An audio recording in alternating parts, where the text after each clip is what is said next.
का चौथा टॉपिक, जिसके अंदर हम बात करने वाले हैं इनर्शिया और लॉज ऑफ मोशन की। लेकिन उससे पहले हम बात करते हैं एक कहानी की। जो कहानी है एक जोश भरे एक क्रांतिवीर की कहानी है, सुभाष चंद्र बोस की। सुभाष चंद्र बोस भारत की तरफ से एक सिविल सर्वेंट हुआ करते थे। मतलब उन्होंने सिविल सर्विस की एग्जाम पास करी थी, इंडियन सिविल सर्विस एग्जाम, जो ब्रिटेन के राज में हुआ करती थी। तो उनके जीवन का एक प्रसंग है जो मैं आपको बता रहा हूँ। जब इंडियन सिविल सर्विस एग्जाम्स में उनका इंटरव्यू होने जा रहा था और ब्रिटेन में वो इंटरव्यू के लिए गए थे, तो इंटरव्यू के दौरान जो इंटरव्यू लेने वाले व्यक्ति थे, उन्होंने उनसे पूछा कि in which language Subhash Chandra Bose is comfortable. तो उन्होंने जवाब दिया कि you tell me in which language you are comfortable. तो आगे वाले को गुस्सा आया, उन्होंने सवाल पूछा जर्मनी में। तो सुभाष चंद्र बोस की जो गर्लफ्रेंड थी वो जर्मन की थी, और मतलब जर्मनी की थी, उनको जर्मन बोलना बहुत अच्छे से आता था। तो उन्होंने जर्मन में ही उनको जवाब दिया और आगे वाला व्यक्ति बड़ा आश्चर्यचकित हो गया और उनका ईगो हर्ट हो गया। तो ऐसे में उन्होंने अगला सवाल किया कि what is impossible for Subhash Chandra Bose. तो उन्होंने कहा nothing is impossible for Subhash Chandra Bose. तो फिर बोला अच्छा ठीक है। तो इंटरव्यूअर जो था, वो इंटरव्यूअर ने क्या किया, अपने उंगलियों से अपनी वेडिंग रिंग निकाली, टेबल पे रखी और बोला कि भाई इस वेडिंग रिंग से बाहर निकल के दिखाओ, come out of this wedding ring. तो सुभाष चंद्र बोस थोड़ा सोचने में पड़ गए। उसके बाद में उन्होंने क्या किया, एक कागज का टुकड़ा लिया, वहां सुभाष चंद्र बोस लिखा और उस रिंग से उन्होंने उसको बाहर निकाल दिया। तो ऐसा देखकर इंटरव्यूअर इतना ज्यादा खुश हुआ कि मतलब इस व्यक्ति की प्रेजेंस ऑफ माइंड देखिए, कॉन्फिडेंस देखिए, एंथुजियाज्म देखिए कि इस व्यक्ति को कोई भी काम दो तो थोड़ा भी नहीं डरता और थोड़ा भी नहीं घबराता, हर काम को उतने ही जोश के साथ और उतने ही प्रेजेंस ऑफ माइंड के साथ करता है। तो उसके बाद उन्होंने इंटरव्यूअर ने उनको फुल मार्क्स दिए थे उस पूरे इंटरव्यू में, और ब्रिटेन की सिविल सर्विस एग्जाम्स में ये पहली बार था और ये आखिरी बार था। ना उससे पहले ना उससे बाद किसी को पूरे मार्क्स दिए गए थे। और उस इंटरव्यू फाइल के ऊपर एक स्पेशल मार्क्स उनको दिया गया था, स्पेशल रिमार्क दिया गया कि अगर इनके जैसे होशियार और इनके जैसे जोश भरे लोग अगर इस देश में रहते हैं, भारत जैसे देश में रहते हैं, तो इस देश को कभी गुलाम नहीं रखा जा सकता। तो इसका मतलब आप समझ सकते हो कि जिसका अगर दिमाग तेज है, जिसका अगर कंसंट्रेशन लेवल बेहतरीन है, प्रेजेंस ऑफ माइंड अच्छा है, उस व्यक्ति के सामने हर कोई सर झुकाता है। तो बहुत अच्छी कहानी मैंने आपको बताई है, यकीन है आप भी इससे कुछ सीख लेंगे।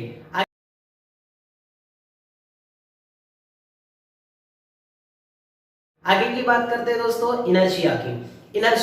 इनर्शिया का मतलब अपनी स्टेट को मेंटेन करने की आदत, हम जैसे हैं वैसे ही रहने की आदत। जैसे अभी आप खाली बैठे घर पर, अगर आप किसी अपनी रूम में बैठकर पबजी खेल रहे हैं और अगर आपको कोई उधर से आकर कोई काम बता दे तो आपको बड़ा गुस्सा आएगा। क्यों? क्योंकि आपको अपनी स्थिति को बदलने को कहा जाएगा, आप जो कर रहे हो वो आपको करने से रोका जाएगा। इसका मतलब जब भी हम अपनी स्थिति को बदलते हैं, हमारा शरीर, हमारी बॉडी, हमारी मानसिकता उस बदलाव को आसानी से एक्सेप्ट नहीं करती, हम उसको अपोज करते हैं उस चेंजेस को।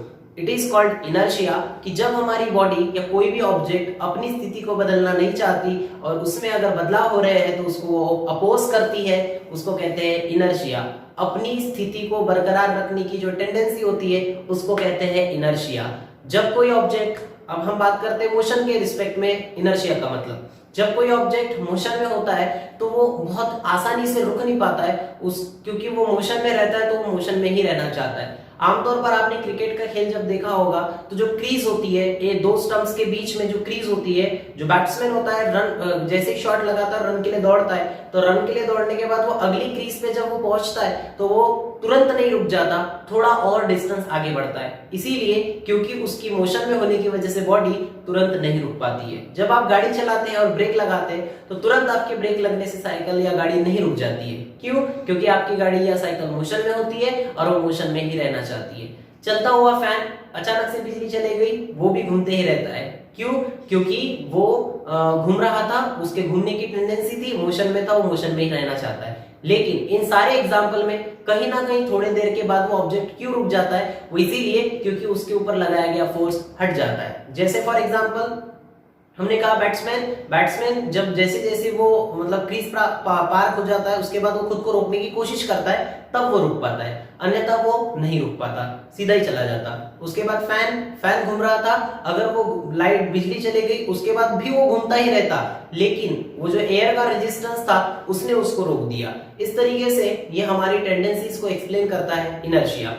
इनर्शिया जो है वो ऑब्जेक्ट की मास के ऊपर डिपेंड करता है, ऑब्जेक्ट का मास जो है उसके अकॉर्डिंग इनर्शिया डिसाइड होती है। अगर बात करें इनर्शिया के मास की, यानी जो व्यक्ति बहुत मोटा होता है वो भाग नहीं सकता, क्यों? क्योंकि उसके अंदर इनर्शिया ऑफ रेस्ट ज्यादा है, वो रुकने की इच्छा ज्यादा रखता है। लेकिन कोई पतलू इंसान है वो बहुत अच्छे से भाग जाता है, क्यों?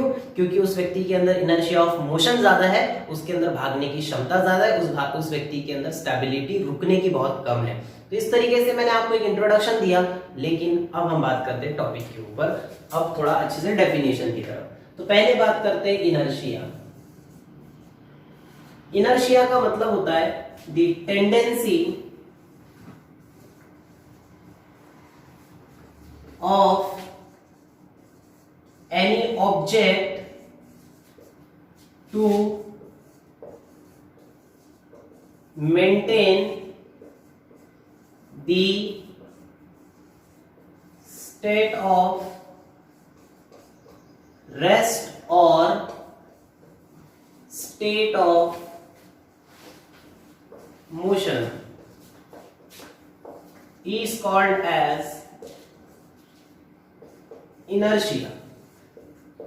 हमने लिखा the tendency of any object, किसी ऑब्जेक्ट की टेंडेंसी, उसका बिहेवियर किस चीज को लेकर, to maintain the state of rest, मतलब जो रेस्ट में है उस रेस्ट की स्थिति को बरकरार रखने की टेंडेंसी, या फिर जो स्टेट ऑफ मोशन है, मतलब जब वो मोशन में उस मोशन में बरकरार रहने की टेंडेंसी को ही कहा जाता है इनर्शिया। और किसी भी ऑब्जेक्ट का इनर्शिया डिपेंड करता है उसकी मास पे, जिसका मास जितना ज्यादा होता है उसका इनर्शिया उतना ज्यादा होता है, उसकी स्टेबिलिटी उतनी ज्यादा होती है। जिसका मास कम होता है उसकी इनर्शिया ऑफ रेस्ट कम होती है, स्टेबिलिटी भी उतनी कम होती है, मोशन में आने की टेंडेंसी ज्यादा होती है। इनर्शिया की अगर हम बात करें तो इनर्शिया 3 प्रकार के होते हैं। सबसे पहला इनर्शिया ऑफ रेस्ट, मतलब कि रेस्ट में रहने की टेंडेंसी। दूसरी इनर्शिया होती है इनर्शिया ऑफ मोशन, मतलब कि मोशन में रहने की टेंडेंसी। तीसरा इनर्शिया ऑफ डायरेक्शन, जिस डायरेक्शन में मोशन चल रहा है उसी डायरेक्शन में मोशन को मेंटेन रखने की टेंडेंसी, यानी कि कहलाता है इनर्शिया ऑफ डायरेक्शन। जैसे आपके घर में रखा हुआ एक टेबल, वो उसी जगह रह जाता है जब तक आप उसको हिलाते नहीं है या किसी और जगह लेकर जाते नहीं है। इसका मतलब वो जो टेबल है उसके अंदर एक टेंडेंसी है स्थिर रहने की, रेस्ट में रहने की, that is inertia of rest. यकीन है आपको ये बातें समझ में आई होगी। नहीं समझ में आई है तो आप कमेंट बॉक्स में बताइए, अगर आपको कोई दिक्कत है हम आपको दोबारा एक्सप्लेन करके बता देंगे। उसको नोट करने के लिए आप इसका स्क्रीनशॉट लीजिए, आप इसके अपने कॉपी में उसको नोट करके रखिए। तो दोस्तों आप लोगों ने इसका स्क्रीनशॉट ले लिया होगा। अब हम बात करते हैं इसके आगे की, जो हम बात करेंगे लॉज ऑफ मोशन की। जो न्यूटन थे, जो सर आइजैक न्यूटन थे, उन्होंने ये लॉज हमें एक्सप्लेन किए थे और वही लॉज हमें आज पढ़ने हैं कि ये लॉज होते क्या है। तो हम हेडिंग डाल रहे हैं 3 laws of motion.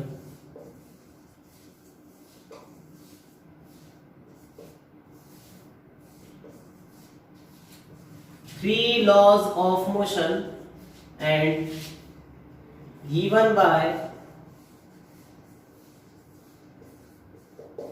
Sir Isaac Newton.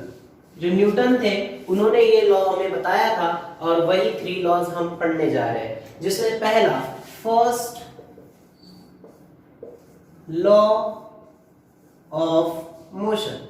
दोस्तों फर्स्ट लॉ ऑफ मोशन को एक और नाम दिया जाता है, कहा जाता है लॉ ऑफ इनर्शिया।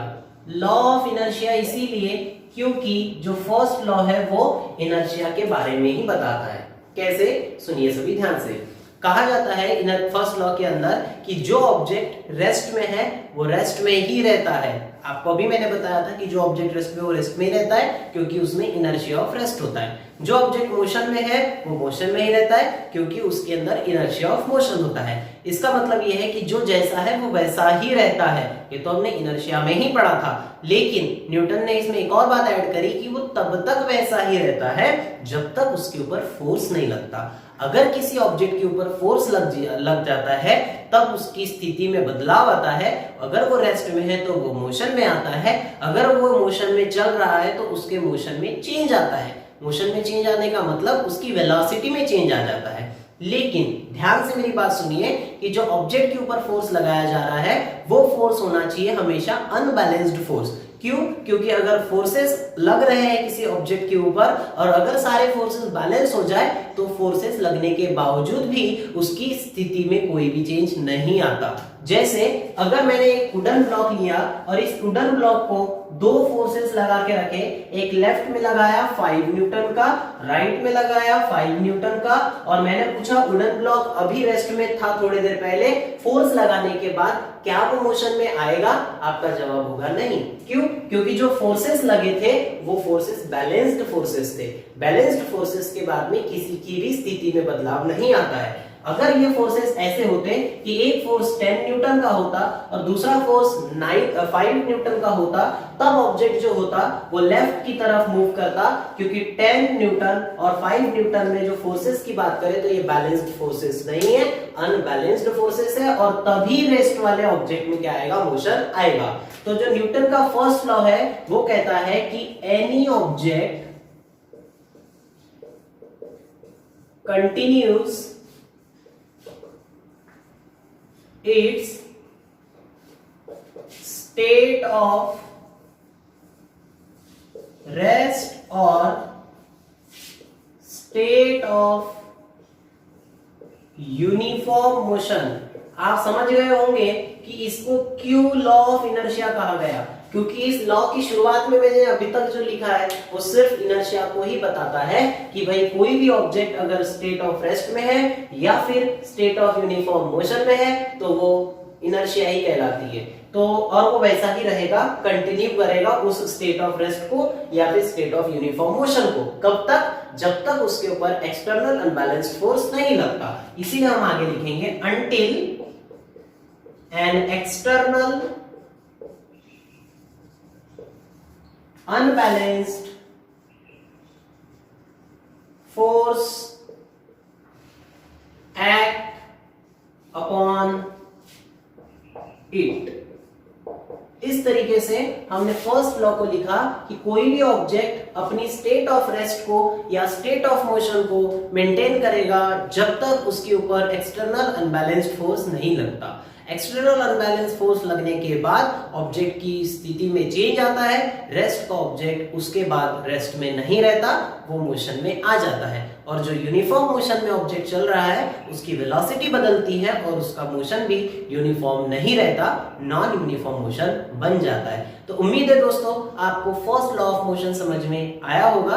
आगे की हम बात करेंगे, उससे पहले आप इसका एक स्क्रीनशॉट लीजिए, आगे नोट करते रहिए।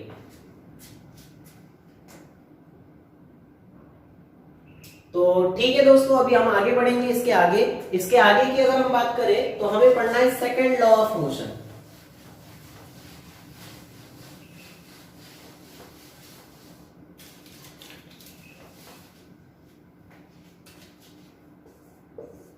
Second law of motion.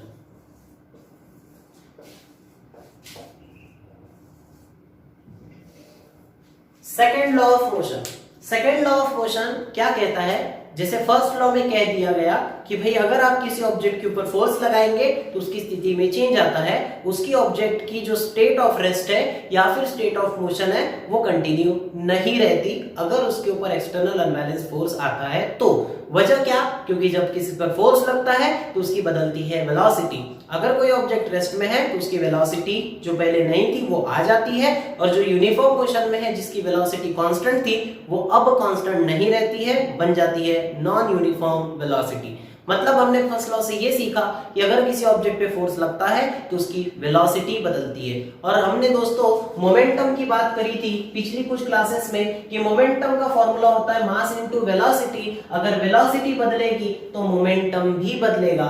मतलब इस फॉर्मूले में देखा जाए तो मोमेंटम, मास तो कांस्टेंट होता है तो मोमेंटम का रिलेशन मास के साथ होता है, सॉरी वेलोसिटी के साथ होता है डायरेक्टली प्रोपोर्शनल, क्योंकि मास जो है वो कांस्टेंट है। इसका मतलब ये हुआ दोस्तों कि जब हम किसी ऑब्जेक्ट के ऊपर फोर्स लगाते हैं तो उसकी वेलोसिटी बदलती है, और जब वेलोसिटी बदलती है तो बदलता है मोमेंटम। और सेकंड लॉ ऑफ मोशन यही कहता है कि जो मोमेंटम बदलता है वो फोर्स के हिसाब से बदलता है। जो मोमेंटम बदलता है उसके मोमेंटम के बदलने का जो चेंज होता है वो फोर्स के ऊपर क्या करता है, डिपेंड करता है। और इसीलिए जो सेकंड लॉ ऑफ मोशन ऐसे बताया जाता है, the rate of change of momentum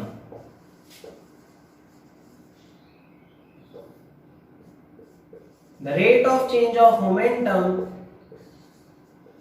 with respect to time is directly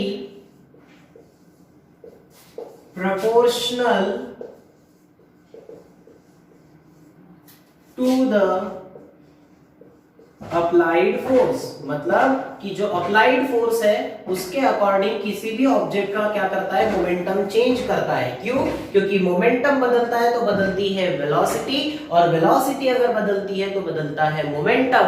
मतलब चीजों को अगर लिंक किया जाए तो ऐसे जुड़ रही है चीजें कि भाई फोर्स से बदलती है वेलोसिटी और वेलोसिटी से बदलता है मोमेंटम, और इसलिए हम कह सकते हैं कि फोर्स से बदलता है मोमेंटम, जो हमें बता रहा है second law of motion. Second law of motion के पहले जो हमने फर्स्ट लॉ पढ़ा था वो सेकेंड लॉ की एक बेस या बैकग्राउंड क्रिएट करता है, क्योंकि जब वो कहता है कि जब हम फोर्स लगाते हैं तो स्टेट ऑफ रेस्ट या state of uniform motion change होती है, कंटिन्यू नहीं रहती अगर एक्सटर्नल अनबैलेंस फोर्स लगाए तो। इसका मतलब होता क्या है, एक्चुअल में बदलती है वेलोसिटी, क्योंकि फोर्स लगता है तो रेस्ट वाला ऑब्जेक्ट रेस्ट में नहीं रहता, यूनिफॉर्म मोशन वाला यूनिफॉर्म मोशन में नहीं रहता। इसका मतलब वेलोसिटी बदलती है, वेलोसिटी बदलेगी तो बदलेगा मोमेंटम, मतलब फोर्स से बदलेगा मोमेंटम। ऐसा ही कहा गया सेकेंड लॉ ऑफ मोशन में। क्या कहा गया? The rate of change of momentum, momentum के चेंज होने का जो रेट होता है with respect to time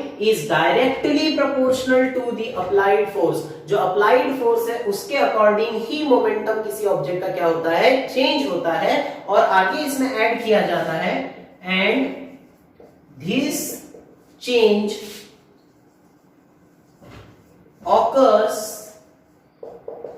in the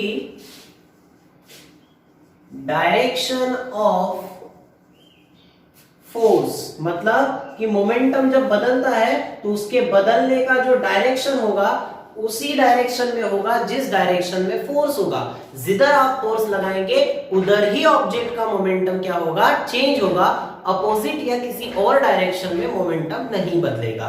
तो सीधा इसको अगर हम एक ब्रीफली समझना चाहे तो हम ऐसा कह सकते हैं कि जब किसी ऑब्जेक्ट पे फोर्स लगता है तो उस ऑब्जेक्ट की वेलोसिटी बदलती है, उसका बदलता है मोमेंटम, और उस मोमेंटम के बदलने के चेंज का जो रेट होता है वो फोर्स के साथ डायरेक्टली प्रोपोर्शनल होता है, और वो मोमेंटम जो बदल रहा है उसके चेंज का जो डायरेक्शन होता है वो भी फोर्स की ही डायरेक्शन में होता है। जिस ऑब्जेक्ट को फोर्स लगाओगे, जिधर लगाओगे उसकी वेलोसिटी उधर ही बदलेगी, उसका मोमेंटम भी उधर ही बदलेगा। उम्मीद है दोस्तों आपको स्टेटमेंट समझ में आया होगा। लेकिन इस लॉ में एक मैथमेटिकल फॉर्म भी है और वही हम बात करेंगे। क्या कहा गया दोस्तों?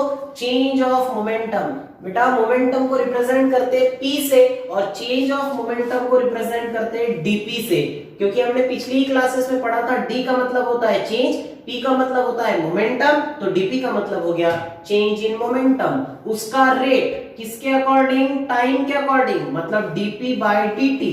ये टोटल कहलाएगा dP by dt rate of change of momentum. ये जो कहलाया total rate of change of momentum, ये डायरेक्टली प्रोपोर्शनल होता है फोर्स के हिसाब से अकॉर्डिंग टू लॉ। आगे उसने कहा था कि जो दोनों का डायरेक्शन, ये rate of change of momentum का डायरेक्शन और फोर्स का डायरेक्शन सेम होता है और इसीलिए इन दोनों के सामने लगा हुआ है प्लस। कुछ भी नहीं दिख रहा है मतलब प्लस साइन है, क्योंकि दोनों का डायरेक्शन सेम है। अगर दोनों का डायरेक्शन अपोजिट होता तो इक्वेशन में एक किसी के सामने लग जाता माइनस, क्योंकि माइनस साइन बताता है अपोजिट डायरेक्शन। प्रोपोर्शनलिटी साइन को हटाएंगे तो लगता है कांस्टेंट, और कांस्टेंट के साथ में होता है एक इक्वल टू होता है और इक्वल टू के साथ होता है कांस्टेंट। लेकिन इक्वल टू की अगर हम बात करें उसके बाद कांस्टेंट की बात करें तो कांस्टेंट आता है 1 और इसीलिए लिखा नहीं लिखा फर्क नहीं पड़ेगा, dp अपॉन dt। इस इक्वेशन को हम और आगे बढ़ाएंगे तो f इज इक्वल टू 1 तो मल्टीप्लीकेशन में फर्क नहीं पड़ेगा क्योंकि वो मल्टीप्लिकेटिव आइडेंटिटी है, फर्क नहीं पड़ेगा। dp बाय dt, अब सभी लोग ध्यान से सुनेंगे, जो dp बाय dt है, p का मतलब मोमेंटम, और हमने अभी थोड़ी देर पहले पढ़ा था मोमेंटम का फॉर्मूला होता है मास इनटू वेलोसिटी, जिसमें मास होता है कांस्टेंट। आप सोचिए जरा, d का मतलब होता है चेंज, और dp की जगह अगर हम बात करने वाले हैं तो dp की जगह मैं रखने वाला हूं mass into velocity upon dt, जैसे का वैसा। d बताता है चेंज, मास है कांस्टेंट, या तो चेंज या तो कांस्टेंट। लेकिन आपको पता है कि अगर भाई अगर मास कांस्टेंट है तो उसका चेंज के साथ कोई लेना देना नहीं है, तो ये जो चेंज वाला पैरामीटर, ये चेंज वाला जो ऑपरेशन है, इससे बाहर निकाल दूंगा मैं मास को। क्यों? क्योंकि d मतलब चेंज है और मास तो कांस्टेंट होता है, तो मैं आगे लिखूंगा मास d को रखूंगा v के साथ, क्योंकि वेलोसिटी चेंज होती है और चेंज होता है मतलब अकॉर्डिंग टू टाइम। ये जो टर्म आपको दिख रही है, ये टर्म dv बाई dt, इसको हम कहते हैं rate of change of momentum, sorry rate of change of velocity with time. जो rate of change of velocity with time होता है, आपको पिछली क्लासेस में बताया गया था, उसको कहा जाता है एक्सेलरेशन। इसका मतलब f is equal to m into dv by dt, यानी rate of change of velocity with respect to time, यानी कि हो गया एक्सीलरेशन। तो हम इसको शॉर्ट में लिख मतलब वजह बता सकते हैं कि dv by dt is equals to a का मतलब होता है एक्सीलरेशन। आगे इतना ही समाप्त हो जाएगा यहाँ पर, क्योंकि हम फाइनली फॉर्मूला फोर्स का डिराइव कर चुके हैं। Force is equals to mass into acceleration. इसका मतलब दोस्तों फोर्स का जो फॉर्मूला है वो सेकंड लॉ ऑफ मोशन से भी डिराइव किया जा सकता है, जो हमने यहाँ पर आपके सामने करके दिखाया है। उम्मीद है दोस्तों आपको मेरी बातें समझ में आ रही है। अगर नहीं समझ में आ रही है तो आप प्लीज कमेंट कीजिए, बताइए आपको कोई बात नहीं समझ में आ रही है, हम अपनी अगली क्लासेस में उसको जरूर एक्सप्लेन करेंगे। एक स्क्रीनशॉट लीजिए दोस्तों, ताकि नोट करना आपको बहुत जरूरी है, क्योंकि ऐसे हजारों वीडियोस आपको मिल जाएगी, लेकिन एक एजुकेटर को फॉलो कीजिए और उनकी बताई गई सारी नोट्स बनाइए, तभी आपको चीजों में क्लैरिटी आएगी।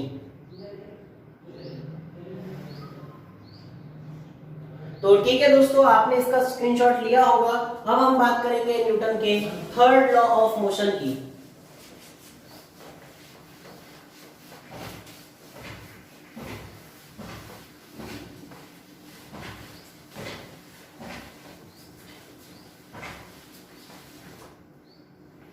So third law of motion,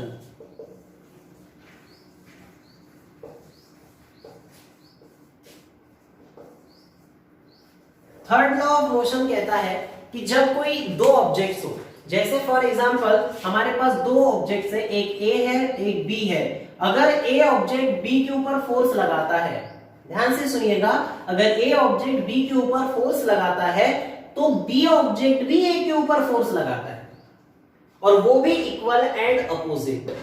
मतलब A का जो फोर्स है B के ऊपर, मान के चलते उसको F1, और B का जो फोर्स होगा A पर वो मान के चलते हैं F2, तो ये दोनों ही फोर्सेस इक्वल होंगे। मतलब F1 is equals to F2 होगा, और अपोजिट होंगे यानी कि माइनस होगा। इसका मतलब ये हो गया कि F1 is equals to minus of F2। ये बताना चाहता है कि जब दो ऑब्जेक्ट्स होते हैं और एक ऑब्जेक्ट दूसरे ऑब्जेक्ट के ऊपर फोर्स लगाता है, तो दूसरा ऑब्जेक्ट भी पहले ऑब्जेक्ट के ऊपर उतना ही फोर्स लगाता है। ये दोनों ही फोर्सेस इक्वल होते हैं मैग्नीट्यूड में और अपोजिट होते हैं डायरेक्शन में। याद कीजिए जो मैंने थोड़ी देर पहले भी आपको ये बात बताई थी कि अगर कोई ऑब्जेक्ट है और उसके ऊपर दो इक्वल फोर्सेस लगते हैं जो कि इक्वल इन मैग्नीट्यूड हो और अपोजिट इन डायरेक्शन हो, तो मैंने आपको कहा था कि ये दोनों फोर्सेस एक दूसरे को कैंसिल करते हैं। तो क्या यहाँ पर भी ये दोनों फोर्सेस कैंसिल करेंगे? नहीं, ये दो फोर्सेस एक दूसरे को कैंसिल नहीं करते हैं और ये कैंसिल करते हैं, जबकि ये भी equal in magnitude and opposite in direction है, ये भी equal in magnitude and opposite in direction है, फिर ये कैंसिल क्यों नहीं करते? इसकी वजह है ये दोनों ही फोर्सेस सेम बॉडी पे है और ये दोनों ही फोर्सेस अलग अलग बॉडी पे है। ये F1 है B के ऊपर और F2 है A के ऊपर। Forces equal in magnitude opposite direction तो है, लेकिन दोनों फोर्सेस एक ही ऑब्जेक्ट पे नहीं है, ये दोनों फोर्सेस अब दूसरी ऑब्जेक्ट्स पे है, जबकि ये फोर्सेस दोनों ही एक ही ऑब्जेक्ट पे थे और इसीलिए दो इक्वल एंड अपोजिट फोर्सेस अगर एक ही ऑब्जेक्ट पे है तो कैंसल होंगे, अगर वो अलग अलग ऑब्जेक्ट पे है तो दोस्तों वो कैंसल नहीं होते हैं। और इसीलिए थर्ड लॉ ऑफ मोशन में जब वो कहा गया कि जब एक ऑब्जेक्ट दूसरे ऑब्जेक्ट के ऊपर फोर्स लगाता है हम उसको एक्शन फोर्स कहते हैं, अगर वो दूसरा ऑब्जेक्ट भी उसके ऊपर पहले ऑब्जेक्ट के ऊपर फोर्स लगाता है उसको हम रिएक्शन फोर्स कहते हैं। और दोनों ही फोर्सेस इक्वल एंड अपोजिट होते हैं, फिर भी वो एक दूसरे को कैंसिल इसी नहीं करते हैं क्योंकि वो दोनों ही अलग अलग ऑब्जेक्ट पे अप्लाई होते हैं। उम्मीद है दोस्तों आप मेरी बातों को पकड़ रहे होंगे, समझ में आ रहा होगा। स्टेटमेंट की बात करें तो लिखा जाता है एवरी एक्शन, दोस्तों ये एक्शन मतलब क्या है? एक्शन बात हो रही फोर्स की। Every action has equal opposite and instantaneous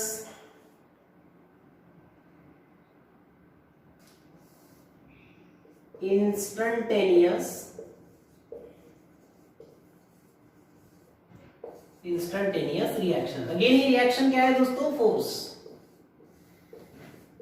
मतलब क्या हो रहा है कि अगर कोई एक ऑब्जेक्ट दूसरे ऑब्जेक्ट के ऊपर फोर्स लगाता है तो उतना ही फोर्स दूसरा ऑब्जेक्ट भी पहले ऑब्जेक्ट के ऊपर फोर्स लगाता है। दोनों ही फोर्सेस इक्वल एंड अपोजिट होते हैं और साथ में इंस्टेंटेनियस होता है, मतलब एक्शन और रिएक्शन फोर्सेस तुरंत आते हैं। जब एक ऑब्जेक्ट फोर्स लगाता है तो तुरंत दूसरा ऑब्जेक्ट भी पहले ऑब्जेक्ट के ऊपर फोर्स लगाता है। क्रिकेट का खेल सभी ने देखा है दोस्तों, जैसे ही गेंदबाज बॉलिंग डालता है और जैसे ही बैट्समैन के पास में बॉल आती है और जैसे ही वो बल्ला घुमाता है तो गेंद जाके जब बल्ले को टकराती है तो जितना फोर्स बॉल उस बल्ले के ऊपर लगता है उतना ही फोर्स बल्ले का बॉल के ऊपर लगता है। दोनों ही फोर्सेस इक्वल एंड अपोजिट होते हैं, कैंसिल इसीलिए नहीं होते क्योंकि वो दोनों अलग अलग पर अप्लाई हो रहे हैं। पहला फोर्स एक ऑब्जेक्ट का दूसरे के ऊपर, दूसरा फोर्स दूसरे ऑब्जेक्ट का पहले के ऊपर। उम्मीद है दोस्तों आपको मेरी बातें समझ में आ रही होगी। आई होप आप लोग क्लासेस के एंजॉय कर रहे होंगे।